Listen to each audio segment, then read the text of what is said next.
They call it black gold. That's how precious it is. The history of the modern world is written in it. Today, oil isn't just big business, it's the biggest business in the world.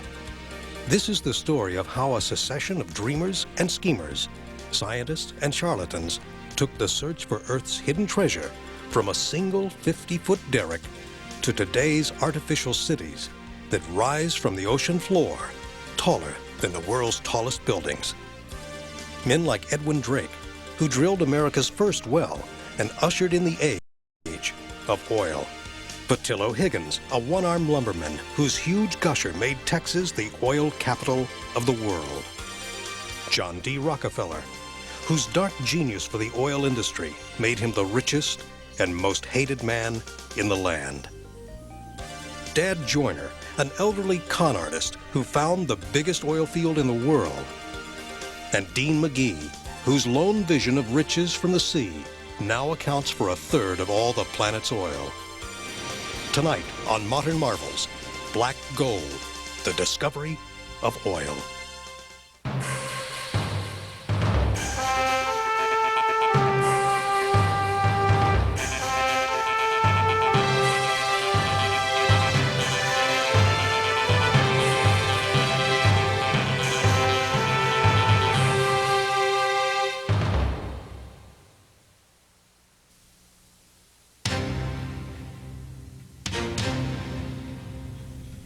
In the early 1600s, when European explorers first entered the wooded hills of western Pennsylvania, they found something they'd never encountered before.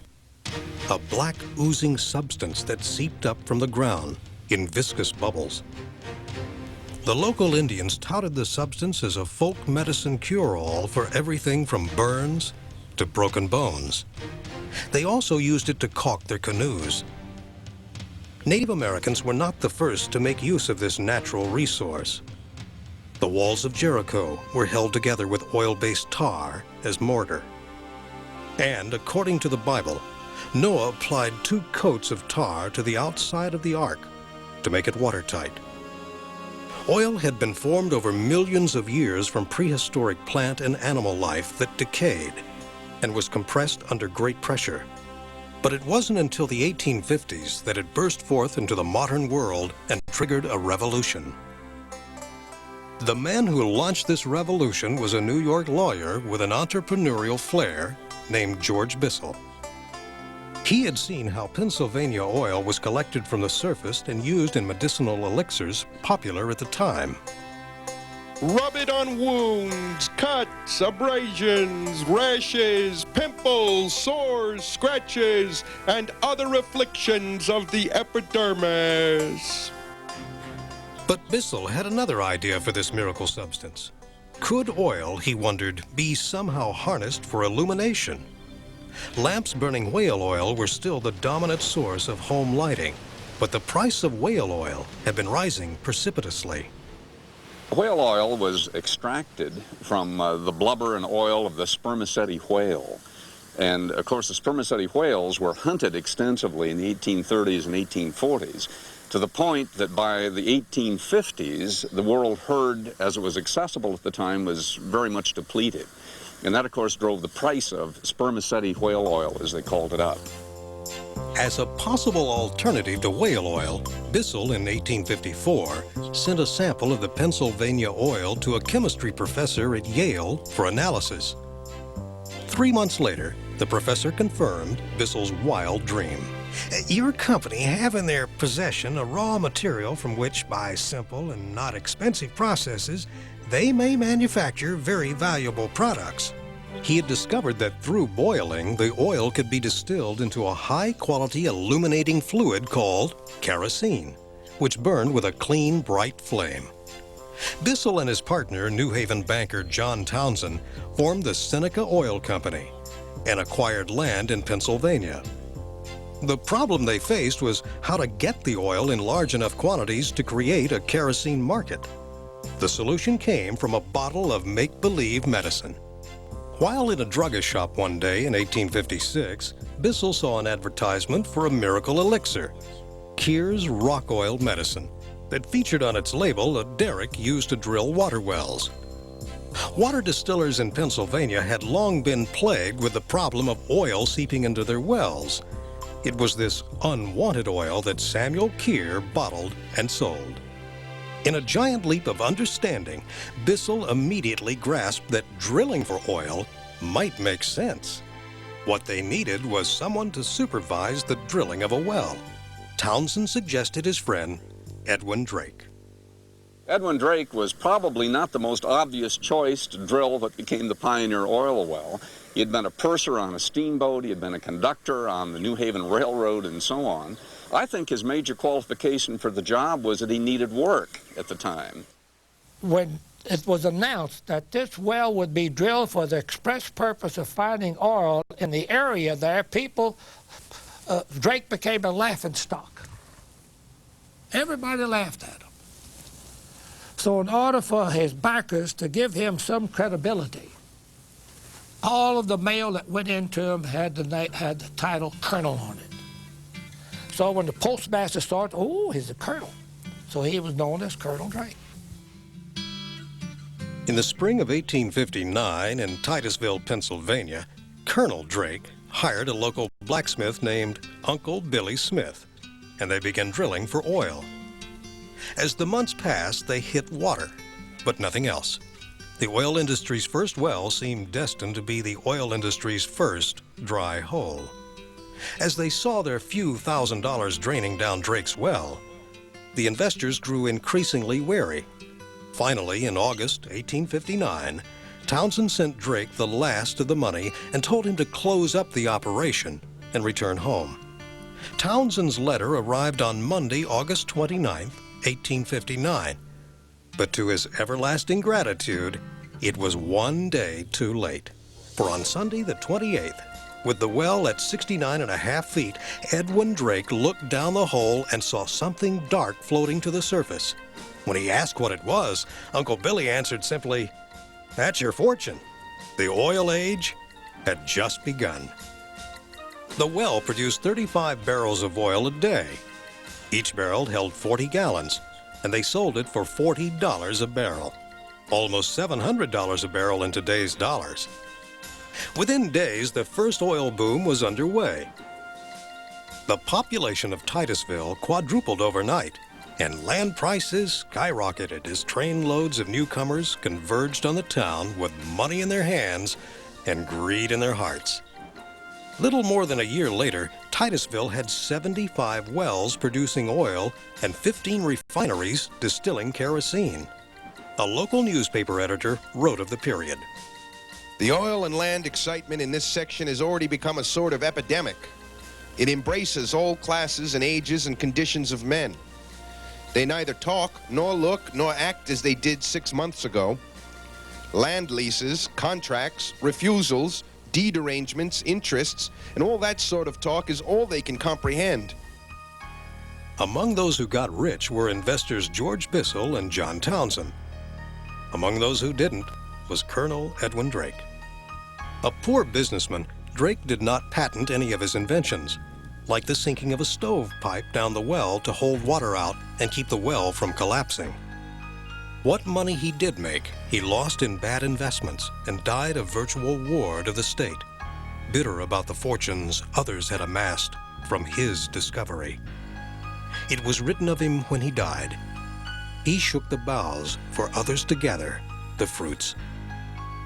And no one would gather more than a young Cleveland businessman who would turn Edwin Drake's discovery into the largest personal fortune in the world. Estamos apresentando Maravilhas Modernas. Após este programa, Ciências Modernas.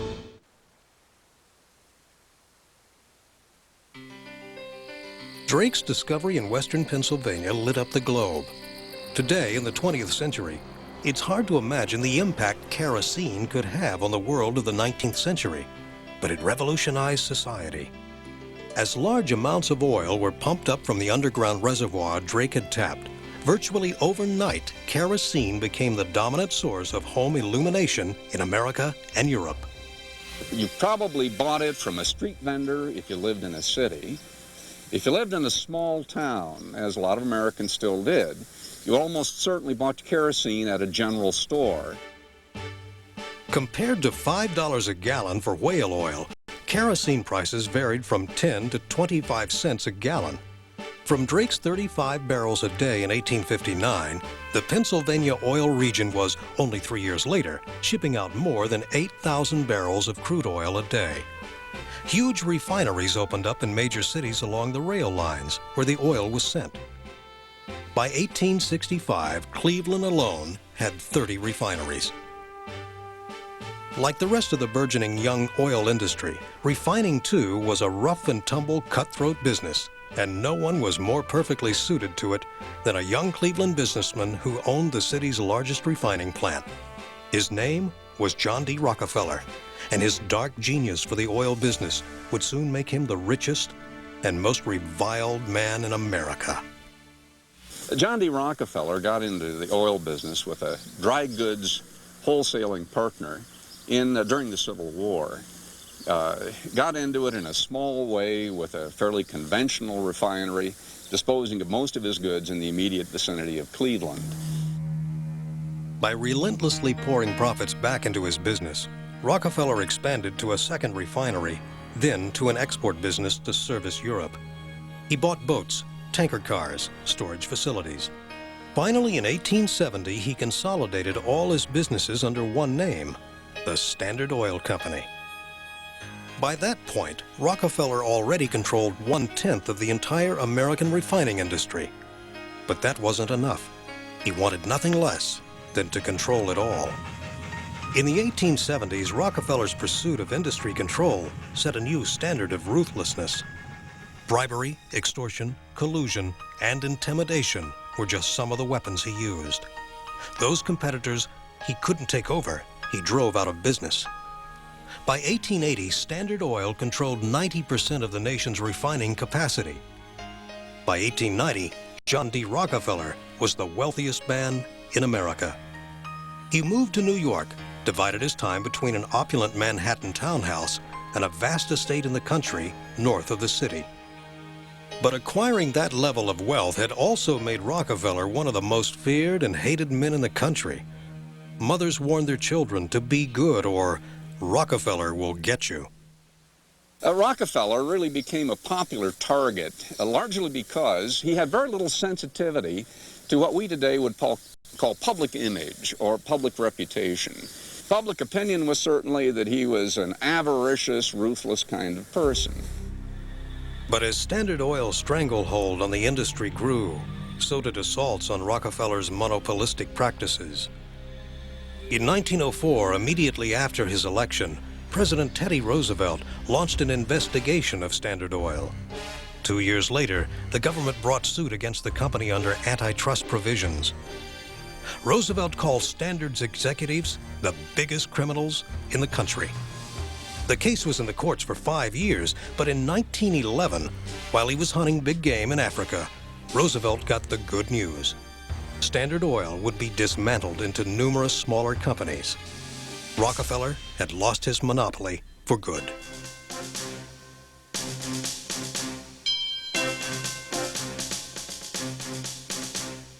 The breakup of Standard Oil hardly meant the end of massive fortunes to be made from oil, especially since a market 100 times larger than kerosene was about to emerge. America was about to go car crazy. Refining kerosene had always left producers with a hazardous and unwanted byproduct that was usually just pumped into pits and burned. It was called gasoline. But in garages all over Europe and America, inventors were tinkering with something known as the internal combustion engine. And gasoline turned out to be just the right fuel to put it on the road. By the turn of the century, the automobile was a major sensation, said Frank Phillips, founder of Phillips Petroleum. I think people are going to buy quite a passel of these little gasoline buggies, and they need gasoline to make them go. It may be the thing of the future. Automobile registrations, which numbered 8,000 nationwide in 1900, skyrocketed to 900,000 12 years later. The market for gasoline was suddenly enormous, and new supplies of oil were desperately needed to fill the tanks of these new tin Lizzies. New oil fields were discovered in West Virginia, Ohio, and Indiana. Near the turn of the century, a large field was discovered in Southern California. And by 1910, California led the world in oil production, most of it controlled by the Union Oil Company. And the oil fields became a backdrop for the new movie industry developing in Hollywood. But all this oil still wasn't enough to quench the insatiable thirst of the automobile. What the world needed was a huge new source of oil. And the man who would give it to them was PETRÓLEO Higgins. A one-armed lumberman from Beaumont, Texas, Higgins was fascinated by an area outside Beaumont known as Big Hill, where sulfur water and gas seeped up through the soil. Higgins believed there was oil to be found there too. He just had an idea. It was a hunch. Let's call it divine if you want to.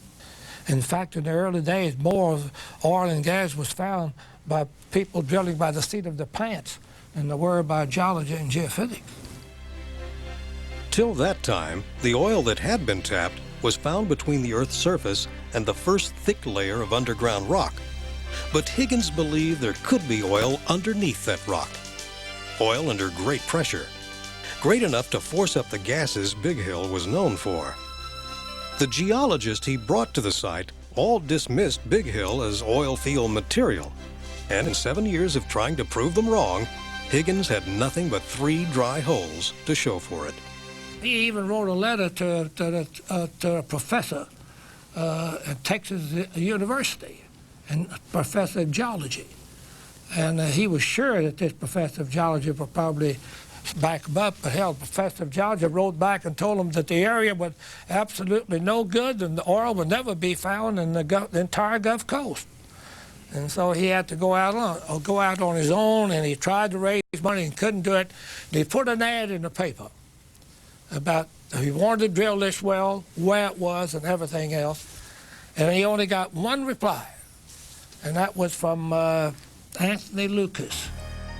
Anthony Lucas was a mining engineer and former captain in the Austrian Navy who thought Higgins might be right. He formed a group of investors, giving Higgins 10% as a finder's fee, and in October of 1900 began drilling in an area of the hill known as Spindletop Heights. The type of drilling system Lucas and Higgins used was known as a rotary rig and is essentially the same drilling system used to find oil today. This derrick is used to support the weight of the drilling pipe. As you drill, you're coming in and out of the hole, and you need a huge block and tackle, essentially what it is, that will pull this pipe out and pull up new joints to screw in to make deeper hole. So you have to have a very, very strong derrick to support that weight. When they're drilling these wells, they have a bit on the end of the pipe, and they start their hole and go down, and every time they want to go deeper, they just screw on another 30 foot of drill pipe. And they just keep turning to the right, and the mud goes down the center of the pipe, goes through the bit and out the outside in between it and where it has cut the hole, so it will take out the cuttings. Using a steam-powered drill and a crew of 4, Lucas hit solid rock at 900 feet. The rock PETRÓLEO Higgins believed sat on top of the oil. With new drill bits designed for boring through rock, Lucas pushed on past 1,000 feet, then 1,100 feet. On January 10, 1901, at 1,160 feet, the bit broke through the rock. Suddenly, the well began spitting up mud, then lengths of drill pipe itself, plus gas and rocks, and then, finally, oil too, began shooting up into the sky with tremendous force, 150 feet high. It was pandemonium. Everybody went crazy. Lucas was in his home, and somebody came running up to the house and said, "It's in, it's in, it's in." And there was a man that was working in the rice fields nearby. And he turned around to his fellow worker and he said, "My God, what a gusher." And that was the first time the word gusher was applied to that well or any other well. It took the drill team a while to understand what was happening because there had never been a gusher before. In previous wells, oil had always flowed meekly or been pumped to the surface. But this was oil under pressure, immense pressure, just the way Petillo Higgins envisioned it. There had been some relatively big wells in Pennsylvania, but big wells usually meant 5,000 barrels a day. A Spindletop came in massively on January 10th of 1901. The amount of oil produced that first day is usually stated at about 100,000 barrels. Within 2 days of the strike, more than 10,000 people came to Beaumont to see the largest oil strike in history and to launch a land and oil boom that put Titusville to shame. 4 acres of land that sold for $60 one month were resold for $100,000 the next. It was hard not to get rich. By year's end, there were nearly 500 more gushers on Big Hill. Lucas sold out for $400,000 and 1,000 shares in the company his investors formed, which went on to become Gulf Oil and made Lucas extremely wealthy. Petillo Higgins had to sue to get his share and ended up accepting a settlement that brought him more than $1 million. But he lost most of it the same way he earned it, searching for the next big strike. Petillo Higgins' great problem was that he had an imagination that was much vaster than his ability to control money. He really was a visionary. He was a kind of romantic, loose in American business. In a sense, he needed a bean counter. And had he had a bean counter, Petillo Higgins might have died rich. But when he died in 1955, Petillo Higgins wasn't bitter. Even though his money hadn't lasted long, he knew his name would live forever. He had put Texas on the oil map. Within a few decades, another eccentric Texan would make it the oil capital of the world. Estamos apresentando Maravilhas Modernas.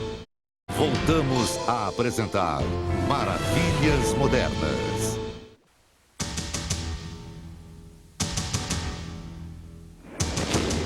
In 1914, the world went to war. At first, it was fought in much the same way all previous wars were, by infantry troops who marched to battle. But by the time the United States entered the war in 1917, the face of war was changing. And the biggest change of all was brought about by oil. The world's first tanks took to battle in 1916. Trucks took over from trains as the primary mode of troop transportation, and the war pushed the development of the airplane from a mere object of curiosity to the forefront of technology. In its year and a half in the war, the U.S. sent 50,000 gasoline-powered vehicles to France and produced 15,000 planes. When the war ended, Britain's Lord Curzon declared, The Allied cause had floated to victory upon a wave of oil. American oil, and hardly any other, made up that wave of petroleum on which the war was won.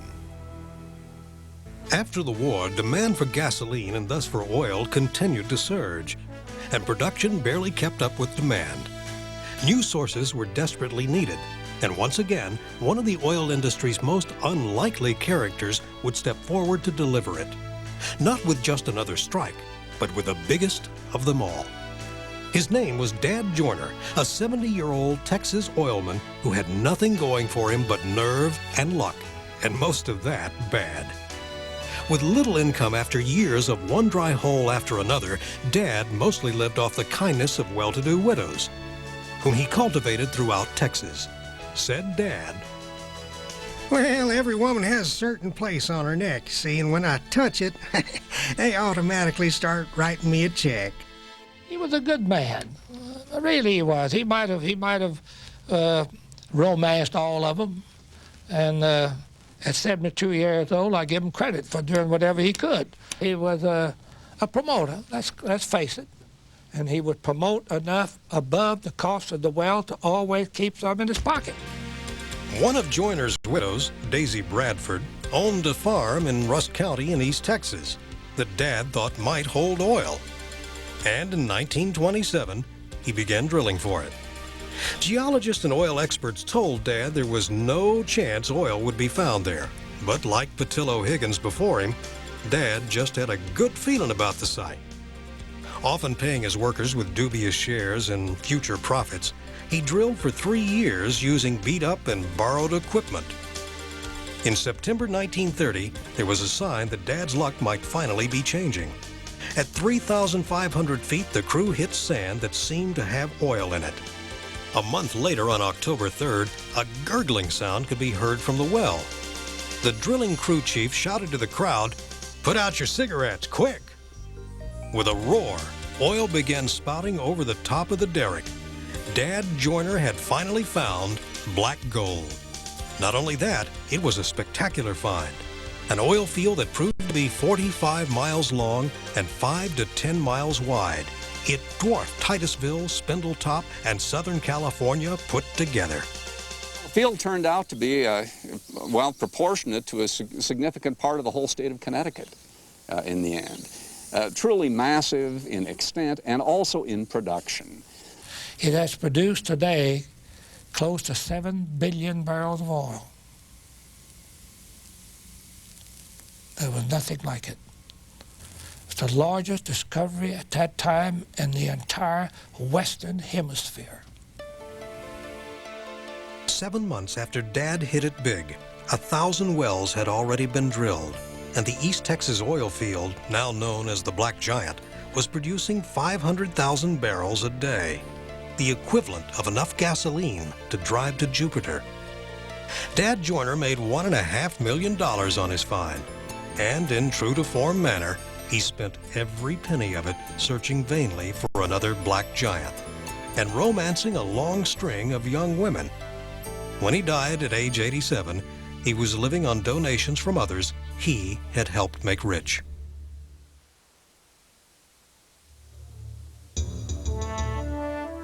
The East Texas strike jolted geologists out of their complacent belief that finding oil was simply a matter of identifying the correct surface features. And it ushered in a new era of advances, many of which came directly from new technology developed during World War I. The two most important were the airplane and the seismograph. With the airplane, geologists took in a much broader perspective of surface geology than they could get from the ground. Photogeology really is what it was, and they would use it, and then they would send geologists on the ground to look at these areas. So aerial photography has been important in the oil industry. I don't think it's used now in satellite photography, that they're using it worldwide to look at, you know, the big picture. The seismograph, which measured shock waves passing through the Earth and was originally developed to monitor earthquakes, was used during World War I to pinpoint enemy artillery batteries. After the war, geologists discovered that they could set off explosive charges and record the energy waves that bounce back on the seismograph. The form of these waves helped them plot the shape and depth of underground formations. Just as oil had powered the war, the innovations of the battlefield were now helping produce more oil. But as the 1940s approached, the pendulum was about to swing back again to war. And whoever controlled the oil could control the battlefield.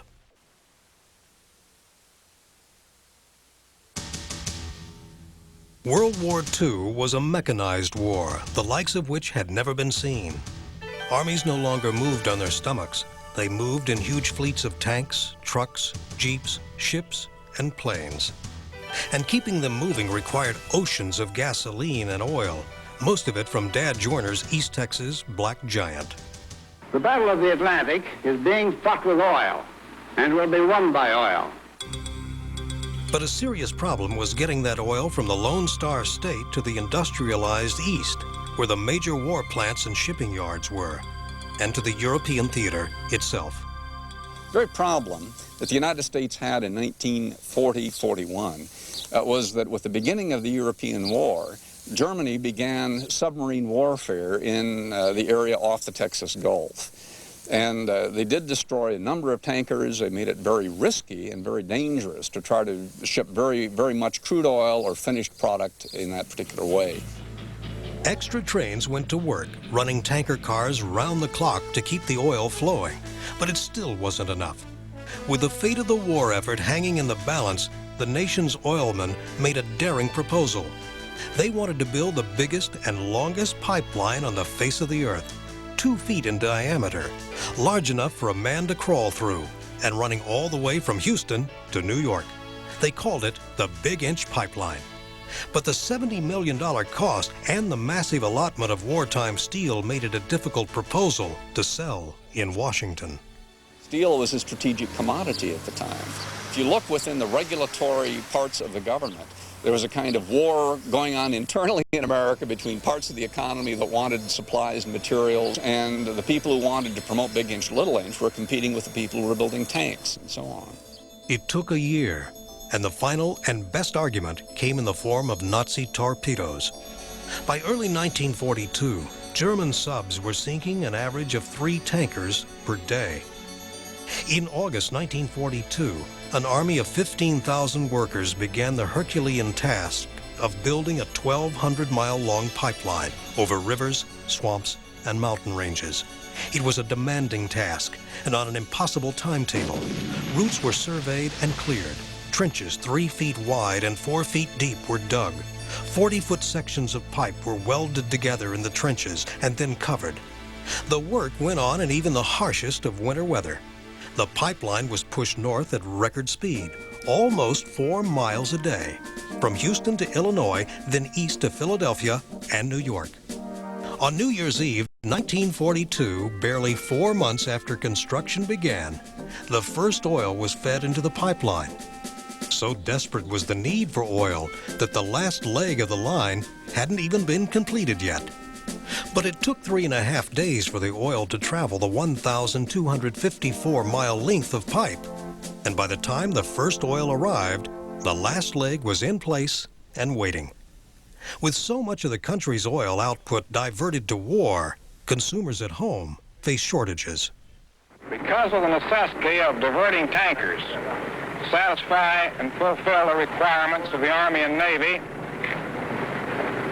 your government has found it necessary to ration gasoline on the eastern seaboard. But consumers' patience would be rewarded with not only an Allied victory, but with a revolution in post-war consumer goods. It would come from oil scientists whose contributions to the war were as great as any soldier's. Much as gasoline was a byproduct of kerosene production, substances like ethane, propane, and benzene were byproducts of gasoline production. And in laboratories across the country, scientists experimenting with these new substances called petrochemicals turned them into new products: plastics, synthetic fibers, bonding cement. When U.S. bombers attacked Tokyo, their radar cables were shielded with a newly developed substance called polyethylene. When Allied paratroopers landed behind the lines at the beaches of Normandy, their parachutes were made of nylon. Probably the most well-known consumer products were nylon, Orlon, and all of the related kinds of fibers to provide material that had very high tensile strength and very low weight, something that you couldn't do with cotton. You wouldn't really want to jump out of a military plane at a great height in a cotton parachute, for example, with cotton harnesses and so on. So there were really special operational problems that synthetic fibers ultimately addressed during the war. And after the war, turning these new products into consumer goods for a victorious, baby-booming new leisure class made the petrochemical industry the growth industry in America. In fact, from hula hoops to home carpeting, Americans embraced this new technology with vigor, and petrochemical sales averaged a 10% annual increase every year for well over 2 decades. The post-war baby boom meant millions of new mouths to feed, and oil-based fertilizers and pesticides made possible the agricultural advances to feed them. But all this, plus the new generation of gas-guzzling luxury cars, created yet another massive change in the oil industry. Demand so far outstripped supply that by the 1950s, America could no longer supply its oil needs itself.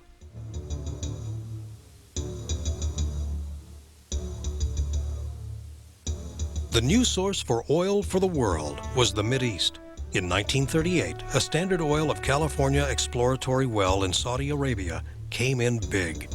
That same year, drillers hit a massive find in Kuwait. With post-war development of these enormous oil fields, vast quantities of cheap oil was soon pouring out of the Mideast. But getting it to America in the quantities now needed posed a major problem. The oil tankers of the time were simply too small. The first oil tanker was built in 1886 and had a capacity of 300 tons. Tanker size increased gradually to about 300 feet and 10 to 15,000 tons and stayed there until after World War II. But the post-war increases were nothing short of astounding. In 1950, the largest tankers in the world were 500 feet long and had a capacity of 25,000 tons. By 1975, they were 1,400 feet long, almost 5 football fields, with a capacity of 500,000 tons. The oil is held in numerous compartments designed to give the ship stability. They also have double hulls for protection against punctures in case of accidents. The tankers are fully computerized and operate with a crew of only 20 to 25, 1/3 the number of men Columbus needed on his tiny flagship, the Santa Maria. Today's tankers have grown so huge, they often can't even come to shore. There aren't piers big enough or harbors deep enough to hold them. They anchor offshore and disgorge their oil through flexible pipelines, either directly to land-based storage facilities or to smaller vessels which can dock onshore. But since the 1980s, tanker production has slowed down somewhat. The OPEC oil embargo of the 70s and the resulting gas shortage in America launched a new emphasis on energy conservation. At the same time, the largest new field since Dad Joyner's Black Giant was discovered on the north slope of Alaska. The building of the 800-mile-long Alaska pipeline, some of it built on stilts to allow caribou to pass below it, brought massive new quantities of homegrown black gold into the American market. But even with the bounty of Alaska's Prudhoe Bay, oilmen are still looking towards the sea for more oil, not for the next approaching tanker, but for a black harvest from the ocean floor itself.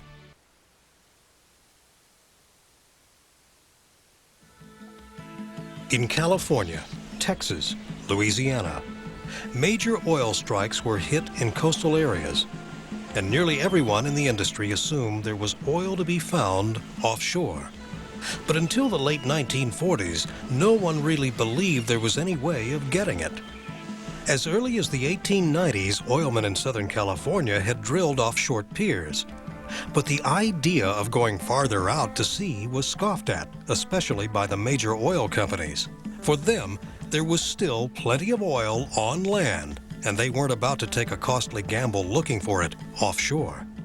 And that was just fine with Robert Kerr and Dean McGee, partners in a small Oklahoma independent oil company. Started in 1929, Kerr-McGee needed an edge to compete with the already established major oil companies. So they looked to the sea. 80% of all of the oil ever found in the world was found by independents, believe it or not. And we've drilled 80% of the wells. Major companies, they have their way of thinking, and they just felt like they didn't want to do anything unless it was proven. But Kerr-McGee was run by a geologist by the name of McGee. Dean McGee had an idea that oil would be found in the Gulf of Mexico. In 1945, Kerr-McGee began underwater seismic testing on the ocean floor in the Gulf. There was not a single piece of equipment designed for offshore drilling.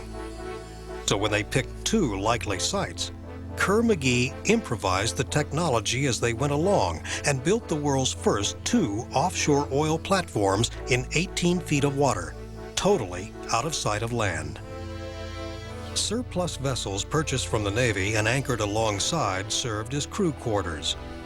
Once the platforms were built, the drill heads were simply lowered into the water till they hit bottom, and drilling through the ocean floor began.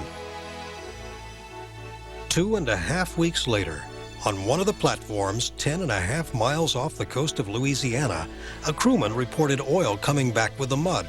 Misunderstanding, his boss told him to get a skimmer and skim it off. "Skim it off hell," he replied. "There's barrels of it." It was a beautiful Sunday morning, October 4th, 1947, and suddenly the oil industry had entire new oceans to conquer. Despite the fact that an offshore well cost 5 times more to drill than on land, within 2 years there were already a score of platforms in the Gulf, and the new sea creatures were soon appearing on both the Pacific and Atlantic shores as well. By the mid-1960s, platforms were reaching as far as 30 miles out to sea, and by the 1970s, 100 miles. Today's platforms are true marvels of engineering. Crews on a single platform may drill 50 or more wells over time. More than 100 workers may live on the rigs, which operate on round-the-clock schedules. The oil is usually piped directly to waiting tankers that moor nearby.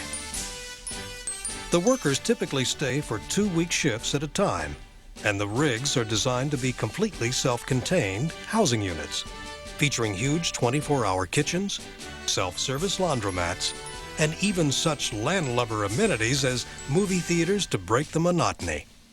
And unlike those first Kerr-McGee platforms, oilmen today aren't just drilling in shallow waters. When Shell Oil wanted to explore one of its offshore Gulf sites, it was faced with the problem of how to drill in water almost 1,400 feet deep. Their solution? The world's largest oil platform, 1,615 feet tall, 161 feet taller than the world's highest skyscraper, the Chicago Sears Tower. Not only was this an unheard-of feat, the site, 150 miles southwest of New Orleans, was so inhospitable that the platform would have to be designed to withstand 140-mile-an-hour winds and hurricane waves of 70 feet. The project began on dry land in Corpus Christi, when workers welded together 77,000 tons of steel to form the jacket, the legs and base structure the platform itself rests on. The leg supports alone are 10 feet in diameter, large enough to drive a car through. But building it on dry land was only the first step. The next problem was how to get it to the offshore site. It would have to be towed, and that meant they had to build the largest barge ever constructed, with a deck area equivalent to an aircraft carrier. And even then, several hundred feet of the big rig stuck out over both ends of the barge. Once at the site, workers slipped the jacket, which was equipped with flotation devices, into the sea and slowly lowered it into position. It covered, at the base, 4.5 acres of ocean bottom. Huge underwater pile-driving hammers then drove 28 piles into the seabed to anchor the platform, some reaching more than 400 feet into the ground. Engineers monitored the whole process through TV cameras mounted on remote-operated underwater vehicles. The deck area, 38,000 square feet of it, which was also built on land, was then fitted on top. The platform was designed to hold as many as 60 wells, reaching as deep as 18,000 feet below the ocean floor, with a yield of 44,000 barrels a day. Total cost? $500 million. And that doesn't include the $35 million Shell paid the government to lease the underwater land. Today, more than 1/3 of the world's entire production of oil comes from the sea, a percentage that will continue to rise as technology makes it possible to go after undersea fields in even deeper water. Shell is drilling a well in the Gulf of Mexico in 2,860 feet of water. Technology will improve where we're going to be drilling in 5,000 feet of water. I won't live to see today, but I bet you they'll be drilling in 10,000 feet of water.